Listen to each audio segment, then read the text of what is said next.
దేవుని గురించి నేను సంపూర్ణంగా తెలుసుకోవాలి.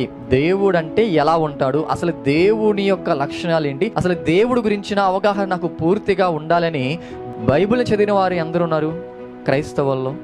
మీలో ఎందరు ఉన్నారు చెప్పండి. కీర్తన గ్రంథం తీస్తాం. కీర్తన గ్రంథంలో ఏ వాక్యాన్ని చదువుతామంటే, నీ రాకపోకలు యందు యెహోవా నిన్ను కాపాడును అంట. దేవుని గురించి తెలియజేసే పరిశుద్ధ గ్రంథంలో కూడా మనం ఏం చేస్తున్నామంటే, మనకు మేలు చేసే మాటలను చదువుకోవడానికి ప్రయాసపడుతున్నాం. ఏం చేస్తున్నామంటే, మనకు మేలు చేసే మాటలను చదువుకున్నటకు ప్రయాసపడుతున్నాం. కానీ నేను అంటున్నాను, అసలు దేవుని గురించిన విషయాలను మనందరం తెలుసుకోవాలని, అసలు దేవుడు అంటే ఎలా ఉంటాడు, దేవుడు మనకు ఏం తెలియజేయాలనుకుంటున్నాడు, దేవుడు తన ఉద్దేశాలను ఏ విధంగా తన ఉద్దేశాలను కలిగి ఉన్నాడు, అసలు దేవుని మనస్సు ఏంటి అని దేవుని గురించి తెలుసుకోవడానికి పరిశుద్ధ గ్రంథాన్ని చదివిన వారు ఎందరు ఉన్నారంటే చెప్పండి. ఎక్కువ మంది ఉంటారా, తక్కువ మంది ఉంటారా?